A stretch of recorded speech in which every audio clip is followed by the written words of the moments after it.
Hi everybody. So this will be my most recent trip to New York. We saw tons of cool places.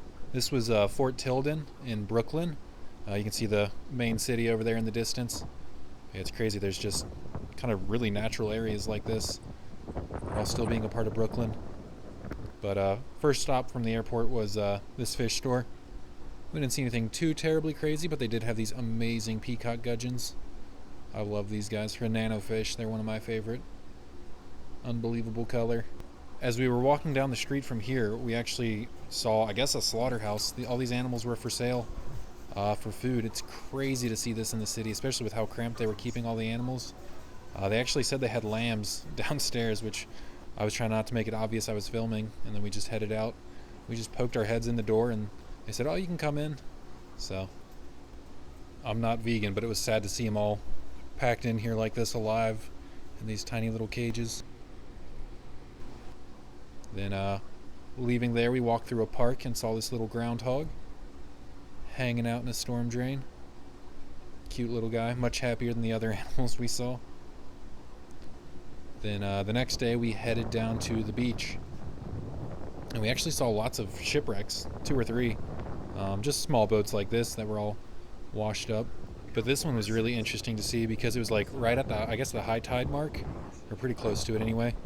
You can see where it actually makes a natural pool, natural tide pool right on the water, but a good ways up the beach. The tides must be pretty significant here. But in here there was a little tiny shrimp swimming around. Tons of algae for them to eat, so I'm sure like it replenishes every night. The water was crystal clear. Really cool to see this. Just on the beach. Yeah, here you can see all that algae. Doesn't look like a bad place to live. No predators in here. Then when I get to the other side here, you can see just little ghost or glass shrimp. I'm not sure the exact species they have up here, but same you would see in any coastal region. You can see them swimming over down there. You can really see their shadows well. But yeah, just a group of little shrimp living in a natural tide pool. Artificial tide pool, I suppose. Then the main thing we were here to see were the horseshoe crabs.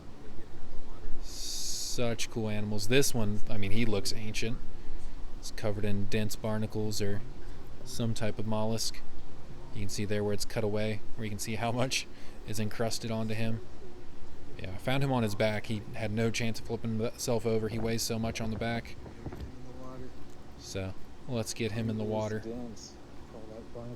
Yeah, it was crazy the amount that had beached themselves. For being on Earth for 400 million years, you'd think they would have figured that out by now. But there was no shortage of them, though, for sure. We'll let him go back off into the water. Yeah, he even struggles just walking normally. Once he's in the water, I'm sure some of that weight's lifted from him. He's not doing too bad. But yeah, definitely not built for land with all those barnacles crusted on him like that. I wish I had a pair of pliers or something I could break those off for him. Really cool to see. Yeah, you never really see all the hitchhikers in captivity for sure. So it was interesting. It was a beautiful day out. Kind of chilly, but also really nice to get outside on such a nice day. Another thing we saw absolutely everywhere, all these little specks are all snails. We saw big breeding clusters of them too, but they were absolutely everywhere. Kind of like Nacerius snails or zombie snails in aquariums, saltwater aquariums. And we also saw birds trying to eat the horseshoe crabs. Like this guy here, they'd get stuck on their back and the birds would start pecking at them. It didn't look like the birds were doing much damage, but I'm sure if they're on their back long enough getting pecked at, they'll end up killing them.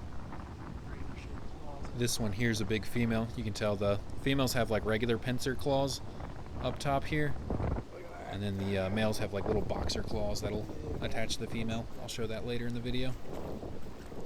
But yeah, trying to get everyone out into deeper water. I don't think they actually have to come onto shore to breed. It just has to be pretty shallow water. But yeah, there you can see birds picking at another one there. But yeah, they were everywhere. This one here, I don't think I show it really well, but this one's a male. He's got the rounded claws. The eye poking out from all the barnacles. They were just crusted over. Oh yeah, this here is one of those snail egg piles. I assume that's what they're doing. You can see there's millions of snails all around them. These big long strands of eggs. I was surprised the birds weren't showing any interest in these. But yeah, we saw tons of dead horseshoe crabs all along the beach. This one... Oh, so this is a male. He's got that little boxer claw. Yeah, this one was dead. You can see something got into him there. We saw a lot of shed molts too, where there was like actually all the flesh, you know, they shed their skin occasionally. And then it's kind of a clean cast. But then there was also some where clearly the animal was still inside its skin.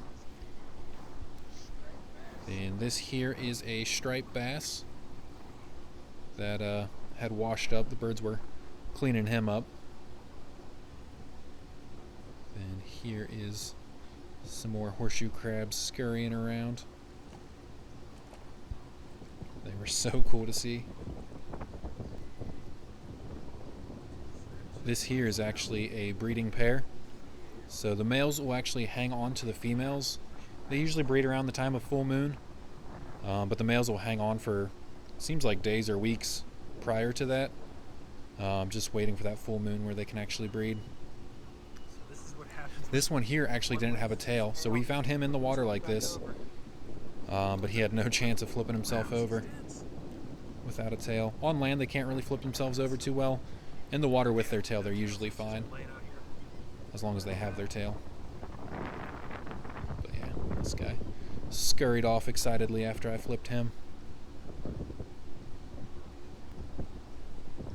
But yeah, from this beach we went to another location. This is Fort Tilden. On top of it, there's like a big old military storage facility, I guess, under us right here.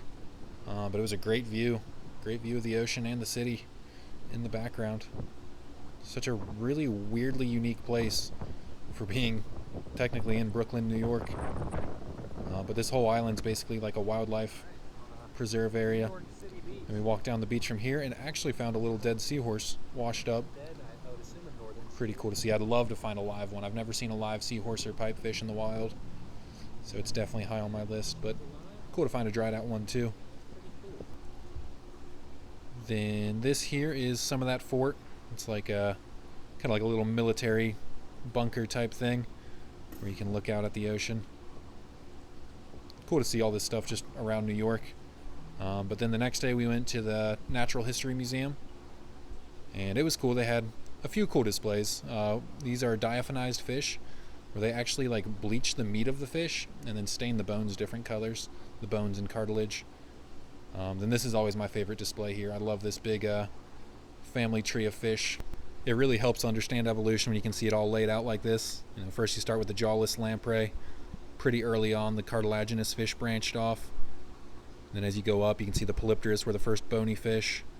That's still alive today. Then paddlefish, sturgeon, your non-telosed fish is what they're considered, gar, bowfin. Then over on the lobe-finned fish side, that's where we are, the coelacanths, and then there's my Australian lungfish up there, along with every other land vertebrate, snakes, penguins, all of it. The difference between the three classes of fish are basically like comparing amphibians to reptiles, which is insane. But then you get into all your other ray-finned fish, starting with kind of the primitive arapaimas and stuff like that, and then branching all the way down. Some of the most modern fish are actually like seahorses, pufferfish, things like that, which is interesting. Big old Atlantic wolffish here, swordfish, all your kind of typical modern species. Big old roosterfish. Really cool to see. Nice leafy sea dragon display right there. Lots of unique stuff. Then on our way home, we stopped to feed this little subway rat some crackers. He wasn't having a bad day. They are cute, as long as they stay out of your house, I guess. It's not a bad time seeing them on the street, though. I like them. Like a squirrel. Speaking of squirrels, here's a little chipmunk. A very friendly chipmunk, too. He was happy to share some peanuts with us. Yeah, that was the trip. Then the flight back to the eel pit. Thanks for watching, everybody.